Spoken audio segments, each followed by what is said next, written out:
আমার এক্স গার্লফ্রেন্ডের হাজবেন্ড আমার সাথে দেখা করতে এসেছেন। এই গরমে ভদ্রলোকের পরনে কোট টাই, চোখে চশমা, হাত পা গুটিয়ে পিঠ টান টান করে সোফায় বসে আছেন।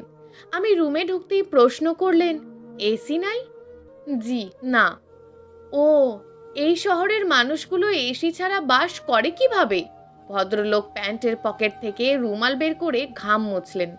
আপনি আসলে আপনাকে ঠিক চিনতে পারলাম না। কথাটা সম্পূর্ণ মিথ্যা। বিয়ের পর ঋতু আমাকে ব্লক করেছিল। ফেক আইডি থেকে অসংখ্যবার ওর প্রোফাইলে ঢুকেছি। এই ভদ্রলোকের সাথে কাপল ছবি দেখেছি। ওনাকে আমার অচেনা লাগার কথা নয়। আসলে কি বলে কথা শুরু করব ভেবে পাচ্ছিলাম না। আপনার একটা বন্ধু ছিল ঋতু, মনে আছে? জি, আমি ওর হাজবেন্ড। ঋতু কি এখানে এসেছে? মানে? ঋতুকে কাল থেকে খুঁজে পাওয়া যাচ্ছে না। ওর ফোন সুইচ অফ। ওর আত্মীয় স্বজনের বাড়িতে খোঁজ নিন, থানায় খবর দিন, আমার কাছে এসেছেন কেন? দেখুন, আপনার সাথে ঋতুর একসময় খুব ভালো সম্পর্ক ছিল, তা আমি জানি। ছিল, সেটা বিয়ের আগে। বিয়ের পর ওর সাথে আমার আর কোনো যোগাযোগ নেই। বলা ভালো, ঋতুই কোনো যোগাযোগ রাখেনি। ও চাইলে আপনি কথা বলতেন। ফিকে হাসি হাসলাম। ঋতু দুই অক্ষরের ছোট্ট একটা নাম, অথচ বুকের কতটা গভীরে বসবাস। সবেমাত্র ভার্সিটিতে অ্যাডমিশন নিয়েছি। দুরু দুরু বুকে রোজ ক্লাসে যাই। ক্লাস শেষ হওয়ার পর সোজা মেসে ফিরি। 2 মাস কেটে যাওয়ার পরও আমার কোনো বন্ধু হয়নি। অজ পাড়াগাঁয়ে আমার জন্ম। আর সব বন্ধুদের তুলনায় ঢিলে ঢালা প্যান্ট, কায়দা করে চুল আঁচড়াতে পারি না। এক টানা বেশিক্ষণ কথা বললে গ্রাম্য টান এসে যায়। নিজের পোশাক ভাষা নিয়ে সবসময় জড়তায় ভুগি। একদিন থার্মোডায়ানামিক্সের ক্লাস চলছিল। খুব মনোযোগ সহকারে ম্যামের লেকচার শুনছিলাম। হঠাৎ পিছন বেঞ্চে বসা একটা মেয়ে গপ করে আমার মাথার এক গোছা চুল ধরে বলল, এই রে, তোমার মাথায় উকুন। টান মেরে উকুনটা বের করে বেঞ্চে মারলো। লজ্জায় ইচ্ছে করছিল মাটির সাথে মিশে যায়। পিছন থেকে তাকাতে পারছিলাম না। নির্ঘাত মেয়েগুলো খুব হাসছে। সারা ক্লাস আর কিছুই মাথায় ঢুকছিল না। কোনো মতে ক্লাস শেষে ম্যামের সাথেই বের হয়ে এলাম। ছোট্ট কোনো ঘটনা নিয়ে ক্লাসের সহপাঠীদের হাসাহাসি করতে দেখেছি। একটা ছেলের মাথায় উকুন পাওয়া, এ তো বিরাট কোনো ঘটনা। সেদিন আর ক্লাস করলাম না। শুক্র শনি 2 দিন হলিডে। রোববার দুরু দুরু বুকে পিছনের বেঞ্চে বসে আছি। স্যার ক্লাসে আসলে বেঁচে যায়। ঠিক এমন সময় ফর্সা মতন একটা মেয়ে আমার সাথে এসে বসলো। কোকড়া চুল, ঝুটির মতন করে বসা। নড়ে চড়ে বসলাম। ছেলে মেয়ে একসাথে বসে না এমন নয়, কিন্তু আমার সাথে কোনো মেয়ে তো দূরে থাক, কোনো ছেলেই বসতে চায় না। মেয়েটা আমার দিকে তাকিয়ে হাসলো। তোমার কাছে আমার একটা থ্যাঙ্কস পাও না। কেন? সেদিন যে তোমার মাথায় উকুন মেরে দিলাম। কাছে আসো তো, আরো উকুন আছে কিনা দেখি। না না, লাগবে না। লাফ দিয়ে বেঞ্চের শেষ মাথায় গিয়ে বসলাম। মনে মনে প্রতিজ্ঞা করলাম, আজই বাড়ি গিয়ে চুল কেটে ফেলবো। ক্লাস শুরু হতে মেয়েটা আমার কাছে ঘেঁষে এলো। ফিসফিস করে বলল, পড়াশোনা করতে আমার ভালো লাগে না, রসায়ন তো বমি পায়। তাহলে পড়াশোনা করো কেন? কি করব, নয়তো বাবা বিয়ে দিয়ে দেবে। আমার বড় বোনের 2 বোনের খুব তাড়াতাড়ি বিয়ে হয়ে গেছে। বড়টার বিয়ে হয়ে গেছে একটা গোবদা চেহারা ব্যবসায়ীর সাথে, টাক মাথা। সেই মাথায় জিলিপির পেঁয়াজ। কিভাবে ব্যবসা বাড়ানো যায় সেই ধান্দা। 2 দিন পর পর আমার জন্য বিয়ের সম্বন্ধ নিয়ে আসে। হাঁ করে মেয়েটার কথা গিলছিলাম। একটা মেয়ে তার নিজের দুলাভাইকে গালি দিতে পারে বলে জানতামই না। তোমার নাম কি? ঋতু। তুমি 71-এর দিনগুলো পড়েছো? না। কি বলছো, তুমি এত ভালো বই পড়োনি? আসলে আমার বই পড়ার অভ্যাস আছে, কিন্তু গ্রামের লাইব্রেরিতে তত বই ছিল না। ও, মেয়েটা বিজ্ঞের মতন মাথা নাড়ল। তোমার কাছে 200 টাকা হবে? কেন? ভয় পাচ্ছিলাম ধার চাইবে না তো। বাবা যে টাকা পাঠায় খুব টানাটানি করে মাস শেষ করি। মুদির দোকানদার বাবার কাছ থেকে এর চেয়ে বেশি চাইতে লজ্জা হয়। কি হলো, কত আছে? 100 টাকা আছে। ঠিক আছে, আজ ক্লাস শেষ হলেই আমরা নীলক্ষেত যাব। ভেবেছিলাম কোনো উছিলা ধরে মেয়েটার হাত থেকে নিস্তার পাবো। তা না, মেয়েটা টানতে টানতে নীলক্ষেতে নিয়ে গেল। ফুটপাতের বৃদ্ধ দোকানদার ওকে দেখে সবকটা দাঁত বের করে হাসলো। ঋতু মামনি, কতদিন পর আসলা?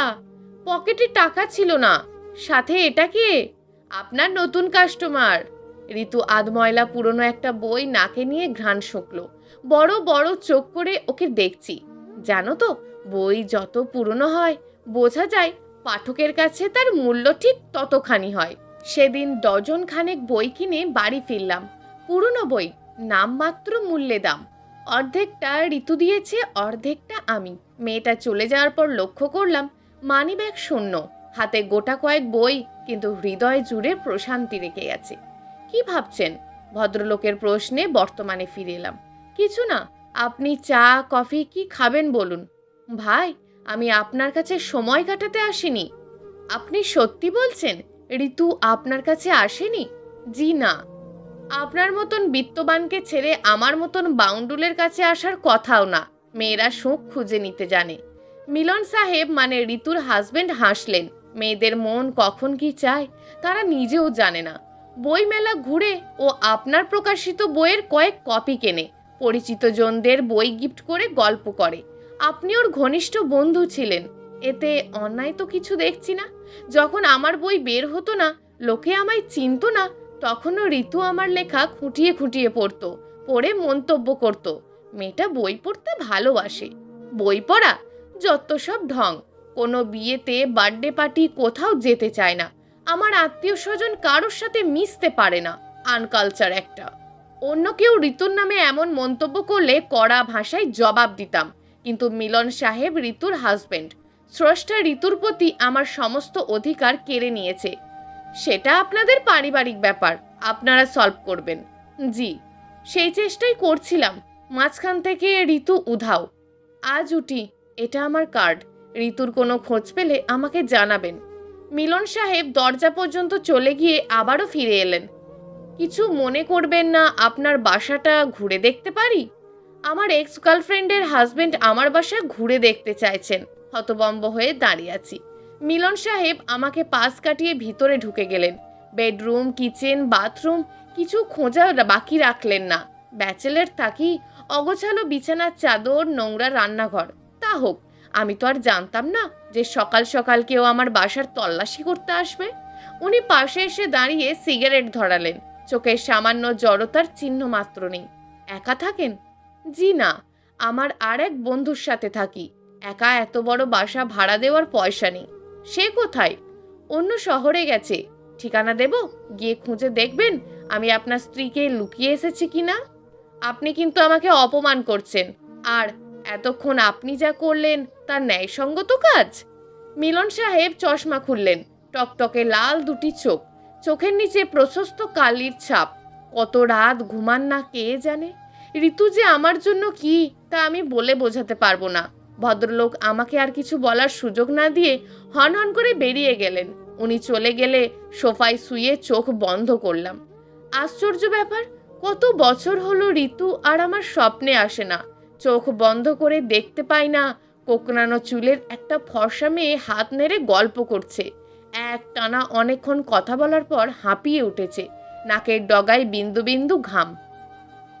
ক্যান্টিনে যাবে? এখানে ডালপুরি ফাটাফাটি বানায়। ঋতুকে কি করে বলি? মাসের 28 তারিখ চলছে, বাবা টাকা পাঠাবেন 2 তারিখ। এ কটা দিন মিলে টাকা বাঁচাতে একবেলা খাই। 1 কাপ চাও আমার জন্য বিলাসিতা। না, আমার কিছু কাজ আছে। কি কাজ? মানে ব্যক্তিগত। গুছিয়ে মিথ্যা বলা তখনও শিখে উঠতে পারিনি। ঋতু কয়েক সেকেন্ড আমার দিকে তাকিয়ে থাকলো।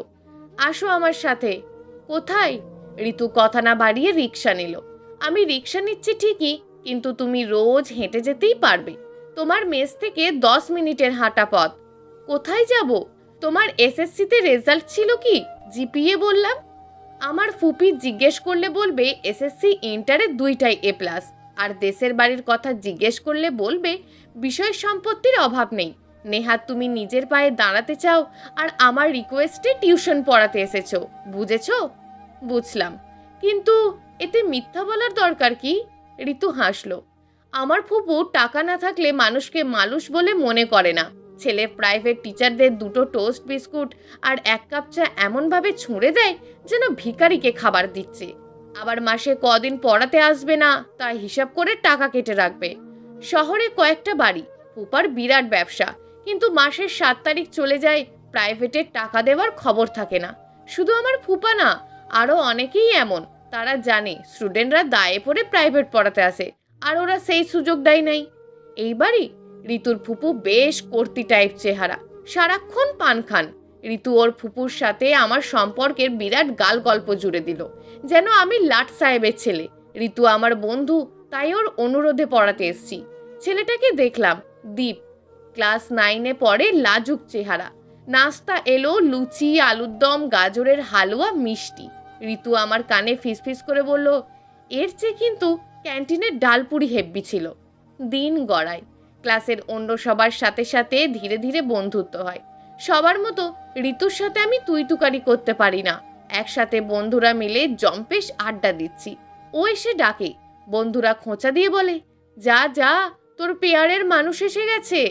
রাগ হয়, যাব না আমি, দেখছো তো গল্প করছি। ঋতু গাঢ় চোখে তাকায়, ওর চোখের চাহনি না বলা অনেক কথা বলে। বন্ধুদের অগ্রাহ্য করে উঠে দাঁড়ায়। আর কেউ থাকুক বা না থাকুক, আমার শুধু ঋতুকেই দরকার। প্রথম গল্প ছিল ঋতুকে নিয়ে লেখা, শেষটা এমন, আমি অ্যাক্সিডেন্টে মারা যাই এই ক্যাম্পাসে। টিচার, বন্ধুরা সবাই একসময় আমাকে ভুলে যায়, শুধু ঋতু মনে রাখে। ওর আমার একটা আলাদা পৃথিবী ছিল। ও পড়ে খুব কাঁদে, ঠোঁট ফুলিয়ে অভিমান করে। গল্পের শেষটা বদলে দেবে প্লিজ, আমার খুব কষ্ট হচ্ছে। দেব, তাড়াহুড়ায় সাপ্তাহিক ম্যাগাজিনে লেখাটা জমা দিই। ভেবেছিলাম বাছাই হবে না, তাই সিরিয়াসও ছিলাম না। সেই গল্প ছাপার অক্ষরে দেখে ঋতু ভীষণ খুশি। চোখ বড় করে কপট অভিমানের ভান করে, তুমি মরতে পারো না, শেষ পর্যন্ত আমি তোমারই হব। আমি বেঁচে আছি, ঋতুও আছে, শুধু দুজনের পৃথিবীটা আলাদা। ঘুম আসবে না আর। উঠে বসলাম। মিলন সাহেব অনেক বছরের পুরনো ক্ষতে আঘাত দিয়ে গেলেন। একটা সবাই বক্তৃতা দেবার কথা ছিল, সন্ধ্যায় মঞ্চনাটক দেখবার কথা। কোথাও গেলাম না। ঋতু কোথায় হারিয়ে গেল? পুরনো বন্ধুদের ফোন করলাম, ওরা জানালো কারোর সাথেই ঋতু বিয়ের পর কন্ট্যাক্ট রাখেনি। কোথায় গেল ও? ঋতুর এমন স্বভাব ছিল 1-2 সপ্তাহের জন্য ডুব দেওয়ার। ক্লাসে আসতো না, ফোন রিসিভ করতো না। কিন্তু এখনো স্বামী আছে, সংসার আছে, দায়িত্ববোধ অনেকাংশে বেড়েছে। রাত 10টায় দীপকে কল করলাম। ছেলেটা কণ্ঠ শুনেই চিনতে পেরেছে। ওর মায়ের সাথেও কথা হলো। ওরা জানালো ঋতু ফিরে এসেছে। একাকী কোয়ার্টারটা ঘুরতে চলে গেছিল। যাক, বাঁচা গেল। মেয়েটার ছেলে মানুষই সত্যি কবে দূর হবে।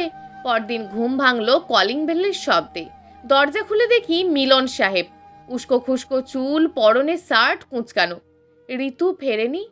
ফিরে এসেছে? তাহলে আপনি? 1 গ্লাস পানি খাবো। পানি খাওয়ার পর শার্টের হাতায় মুখ মুছলেন। ঋতুর সাথে কাল রাতে ঝগড়া হয়েছে, ও ওর বাবার বাড়ি চলে গেছে। তাহলে তো জানেনি ও কোথায় আছে। আমার কাছে আসার দরকার কি? ভদ্রলোক 2 হাতে মুখ ঢাকলেন, চোখের কোণে জল চকচক করছে। ভাই, বিবিএ পড়ার সময় বাবাকে হারিয়েছি। সংসারের হাল সেই থেকে আমার কাঁধে। ভাইদের পড়াশোনা শিখিয়েছি, বোনদের বিয়ে দিয়েছি। জীবনে নিজের জন্য কিচ্ছু চাইনি। বিয়ের আগে ঋতুর নিষ্পাপ মুখটা দেখে মনে হয়েছিল এই একটা মানুষ আমাকে বুঝবে, আমার সংসারটা বেঁধে রাখবে। কিন্তু না, ও ঠকালো আমাকে।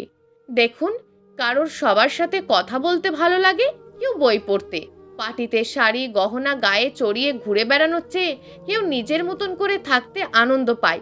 প্রত্যেকটা মানুষের ভালো থাকার উৎস আলাদা, আপনাকে তা বুঝতে হবে। সবই বুঝি। সারাদিন বসের ঝাড়ি, ট্রাফিক জ্যাম, কাঁচা বাজারের গন্ধ সহ্য করে বাড়ি ফিরে দেখি বউয়ের মুড অফ। তাহলে পুরুষ মানুষের শান্তির জায়গাটা কোথায় থাকতে পারে বলেন? রোজ ঝগড়া আর কত সহ্য হয়, ক্লান্ত আমি। মিলন সাহেব, জি বলুন। আপনাদের পারিবারিক ঝগড়ার ইস্যু টেনে আপনি আমার কাছে পরপর 2 দিন এসেছেন, বিশ্বাস হয় না। আসল কারণটা খোলসা করুন তো। ঋতু চরিত্রহীনা একথা জানলে কোনো দিনও ওকে বিয়ে করতাম না। ওর ইনোসেন্ট চেহারা দেখে ভুল করেছি। কি বলছেন এসব? অস্বীকার করতে পারবেন বিয়ের আগে আপনাদের শারীরিক সম্পর্ক ছিল? বোধহয় এখনো আছে। ঋতু আপনাকে বলেছে এসব কথা? না, ওকে জিজ্ঞেস করাতে আমি এখন ওর কাছে কুৎসিত লোক, অমানুষ। তাহলে এত শিহর হচ্ছেন কিভাবে? আমার গল্প উপন্যাস পড়ার অভ্যাস নেই। বেশ কয়েকদিন আগে ঋতুর প্রণোচনায় আপনার একটা ছোট্ট গল্প পড়েছি। সেখানে গল্পের নায়িকা রেবেকার পিঠের ডান দিকে জরুল আছে, ঋতুরও তাই। মিলন সাহেব হোক আমার এক্সের হাজবেন্ড, তবু ওনার ব্যাপারে আমার খুব খারাপ ধারণা হচ্ছে। মানুষ এতটা নিচু মানসিকতার হয় কিভাবে? হ্যাঁ, ঋতুর সাথে ফিজিক্যাল রিলেশন ছিল। এখন কি করবেন? ওকে ডিভোর্স দেবেন? দিলে তো আপনারই তো সুবিধা হয়। আমার কিছুই যায় আসে না, কিন্তু ঋতু মেয়েটা বেঁচে যাবে। আপনার মতন থার্ড ক্লাস মানুষের ঘর করতে হবে না। সত্যি কথা বলে গালি শুনতে হয়। গত 3 বছরে আমি আপনাদের মাঝখানে যাইনি, বরং আপনি যেচে এসেছেন নিজের স্ত্রীর নামে কুৎসিত রটনা শুনতে। মিলন সাহেব উঠে যাওয়ার জন্য প্রস্তুতি নিলেন। আর একটা কথা শুনে যান। কি? ঋতুর সাথে 2.5 বছর রিলেশনে ওর শরীরে কোথায় তিল আছে, কোথায় জরুল আছে, এসব নারী নক্ষত্র দেখা হয়নি, কিন্তু ওর বুকের গভীরে বাস করা হৃদয়টা আমার কাছে। এখনো চোখ বন্ধ করলে অনর্গল পড়ে যেতে পারি। এক ছাদের নিচে বাস করার পরও ও আপনার কাছে একান্ত অপরিচিত, তাই এত বড় নোংরা অপবাদ উচ্চারণ করতে কণ্ঠবোধ করেননি। উনি আর কিছু না বলে চলে গেলেন। অনেক দিন পর আমি নিতুর নাম্বার ডায়াল করলাম। মেয়েটা বিয়ের পর নরক যন্ত্রণা ভোগ করেছে, অথচ কত রাত ওকে গালিগালাজ করেছি স্বার্থপর সস্তা মিডিল ক্লাস মেয়ে বলে। সেই তো বড়লোক জামাই দেখে গলায় মালা দিল, মাঝখান থেকে আমার জীবন নিয়ে খেলে গেল। ভুল ভেবেছিলাম। অধিকাংশ মেয়েই সামাজিক রীতিরীতি আর পারিবারিক উচ্চাকাঙ্ক্ষার বলি হয়। এদেশের মেয়েরা যতই গুণবতী মেধাবিনী হোক, মেয়ের পরিবারের ডিমান্ড থাকে উচ্চশিক্ষিত পয়সাওয়ালা জামাই, স্বামীর পায়ে ভর দিয়ে সমাজে উঁচু হয়ে দাঁড়াবে, নিজের পা দুখানা উচ্চ থাক। ঋতুর নাম্বার বন্ধ। ফেসবুকে খুঁজলাম, আইডি ডিঅ্যাক্টিভ। ওর বাড়ির ঠিকানা জানি, শার্ট প্যান্ট গায়ে জড়িয়েও ওর সাথে দেখা করার ইচ্ছা বাদ দিলাম। ওর জীবনের বিষাদময় অধ্যায়টা যে আমি জানি, এটা শুনলে আরও লজ্জিত হবে। ও ভীষণ অভিমানী মানুষ, দিন শেষে স্বার্থপর প্রাণী। নিজের কাজে ব্যস্ত হয়ে গেলাম। নতুন একটা উপন্যাস লেখায় হাত দিয়েছি। সারাদিন কলম চালাই, দুপুরে ঘুমাই, সন্ধ্যায় হাঁটতে বের হই। এই শহরে ব্যস্ত মানুষের ভিড়ে আমার ব্যস্ততার কোনো কারণ নেই ভাবতে ভালো লাগে। একদিন হাঁটতে হাঁটতে মিলন সাহেবের সাথে দেখা হলো। আখের শরবত খাচ্ছেন। এড়িয়ে যেতে চেয়েছিলাম, কিন্তু তিনি আমার দিকে তাকিয়ে হাসলেন। ভালো আছেন? ভালো আছি। আপনার খবর কি? চলছে। বউ বাড়ি ফিরেছে? না, মিউচুয়াল ডিভোর্সের প্রিপারেশন নিচ্ছি। বলেন কি? হ্যাঁ, অনেকবার সরি বলেছি, লাভ হয়নি। ওদের বাড়ি গেলে ও দরজা বন্ধ করে থাকে। আমার মুখদর্শন করা ওর জন্য পাপ। আপনি কি চান? শাস্তি মাথা পেতে নিয়েছি। আখের শরবত খাবেন? আপত্তি নেই। বেঞ্চিতে বসলাম। এই কয়দিনে মিলন সাহেব বেশ শুকিয়ে গেছেন, মুখ ভর্তি খোঁচা খোঁচা দাড়ি। ইনি স্ত্রীর নামে আজেবাজে কথা বলতে দ্বিধাবোধ করেননি, আবার স্ত্রীর বিরহে কাতর হয়ে পড়েছেন। মানুষের চরিত্র বোঝা মুশকিল। পাশাপাশি অনেকক্ষণ বসে আছি, কোনো কথা খুঁজে পাচ্ছি না। বাড়ি যাবেন না? বাড়ি ফেরার টান অনুভব করছি না।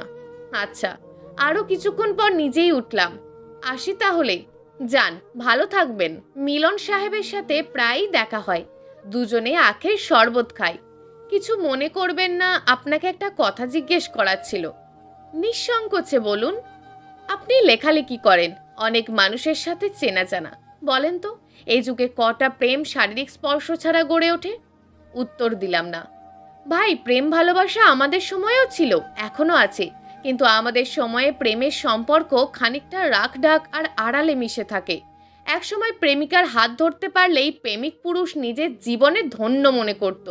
আমাদের সময় এসব খুনসুটি আরও বেড়েছে, আর এখনকার পরিস্থিতি আপনিও জানেন, আমিও জানি। আমার সন্দেহ করার পিছনে যথেষ্ট কারণ ছিল। মিলন সাহেব, স্কুল লাইফে একটা মেয়েকে পছন্দ করতাম, বলতে সাহস পাইনি।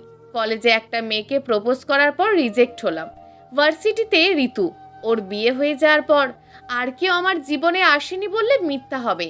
আমি যেমন 28 বছরের অতীত নিয়ে কারোর সাথে সংসার করতে যাব, সেও গোটা একটা অতীত নিয়ে আমার কাছে আসবে। ধরলাম সে শারীরিক শুদ্ধতা নিয়ে আমার জীবনে এলো, অথচ মনের ভিতর আরেকজনের লালন পালন করে। তাহলে সেই শুদ্ধতার মূল্য রইল কই? সে যেমনই থাকুক, কিন্তু বাকিটা সময় জুড়ে আমার থাকুক। মাঝরাতে ঘুম ভেঙে গেলেই যেন পাশের বালিশটাতে আমাকে খোঁজে, এর চেয়ে বেশি আশা করি না। মিলন সাহেব বললেন, ভাই, আপনার স্ত্রী কিন্তু বাড়ির বউ। শ্বশুরবাড়িতে তার একটা আলাদা সম্মানের জায়গা আছে। বিয়ের পর একটা ছেলে তার বাবা মা আত্মীয় স্বজন সবার দায়িত্ব স্ত্রীর সাথে ভাগ করে নেয়। আপনার সন্তানদের ও বড় করে তুলবে, তাই স্ত্রীর প্রতি স্বামীর চাওয়া পাওয়ার কোনো শেষ থাকতে নেই। ঠিকই বলেছেন, আপনার কথায় যুক্তি আছে। উঠি, আমার একটু কাজ আছে। আসুন, কবে আবার দেখা হবে? আমার মতন যাদের কাজকর্ম নেই তাদের কাছে সাপ্তাহিক 7 দিনই সমান। তারপরেও শুক্রবার মানে আলাদা কিছু, শৈশবের অভ্যাস যাকে বলে। সোফায় পেপার হাতে আয়েশ করে বসেছি। হন্তদন্ত হয়ে মিলন সাহেবের প্রবেশ। আপনাকে এমন লাগছে কেন? কি হয়েছে? ঋতুর উকিল নোটিশ পাঠিয়েছে, ও ডিভোর্স চায়। মিলন সাহেব হাত চেপে ধরলেন। আপনি প্লিজ ওর সাথে একটু কথা বলবেন, ও আপনার কথা ঠিক মানবেন। তা কি করে সম্ভব? খুব সম্ভব, প্লিজ এই অনুরোধটা রাখুন। ঠিক আছে, চলুন। আকাশ জোড়া মেঘ। এই শহরের মানুষ বৃষ্টিকে ভয় পায়, তারা ব্যস্ততায় বেঁচে থাকে। বৃষ্টি তাদের জীবনযাত্রায় বাধা হয়ে দাঁড়ায়। ঋতু আসছে, পরনে সবুজ সুতির শাড়ি, পায়ে স্লিপার, খোঁপা করা চুল। ওর বিয়ের পর সবাই বলেছিল ঋতু মুটিয়ে গেছে, মুখে মেস্তার দাগ। কই, ঋতুকে তো ঠিক আগের মতোই লাগছে, ঠিক যেমনটা আমি ভালোবাসতাম। মিলন সাহেব বললেন, আমি ভাবিনি আপনার ফোন কলে ও আসবে। আপনাকে অনেক ধন্যবাদ। ও জানে না আপনি আমার সাথে আছেন। মিলন সাহেব দীর্ঘশ্বাস ছাড়লেন। ঋতু এগিয়ে আসছে, এদিক সেদিক তাকাচ্ছে, সম্ভবত আমাকে খুঁজছে। একটা বাচ্চা মেয়ে এসে ওর কাছে টাকা চাইলো। ঋতু একটা দোকানে ঢুকলো পিছনে বাচ্চাটাকে নিয়ে। মিলন সাহেব বলে, ওর কাছে ভাঙাতি নেই, টাকা ভাঙানোর জন্য গেল। না, ও বাচ্চাটাকে কিছু কিনে দেবে, নিজেও কিছু খাবে। সত্যি কিছুক্ষণ পর ঋতু বাচ্চাটার সাথে বেরিয়ে এলো। দুজনের হাতে কোন আইসক্রিম। আশ্চর্য, আপনি জানলেন কিভাবে? হাসলাম। মেঘ ডাকছে। ঋতু বড় বড় চোখে আকাশের দিকে তাকালো। ঋতু মাথার চুল খুলে দেবে। বলতে না বলতেই ঋতু খোপা খুলে চুল আঙুল চালালো। অদ্ভুত, আপনি কিভাবে বুঝলেন? বলেছিলাম না, ওর হৃদয়টা আমার কাছে স্বচ্ছ আয়না, তাই বাহিরটা দেখার প্রয়োজন হয়নি কোনোদিন। যান, ওর পাশে গিয়ে দাঁড়ান। না, ও রাগ করবে। করবে না। আপনাকে দেখলে ওর রাগ পানি হয়ে যেত। এতদিন মুখোমুখি দাঁড়ায়নি, আপনি ওর কাছে যান। মিলন সাহেব এগিয়ে যাচ্ছে, একবার পিছন ফিরে আমার দিকে তাকালো। আমি হেসে অভয় দিলাম। বড় বড় ফোঁটায় বৃষ্টি পড়ছে। পা চালিয়ে হাঁটছি, বাড়ি ফিরতে হবে।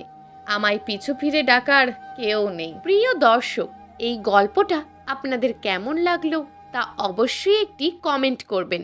আর যদি গল্পটা আপনাদের ভালো লেগে থাকে তাহলে ভিডিওটিতে একটি লাইক করে দেবেন এবং এই ধরনের ভিন্ন স্বাদের গল্প শোনার জন্য চ্যানেলটিকে অবশ্যই সাবস্ক্রাইব করে আমাদের সঙ্গে যুক্ত থাকুন।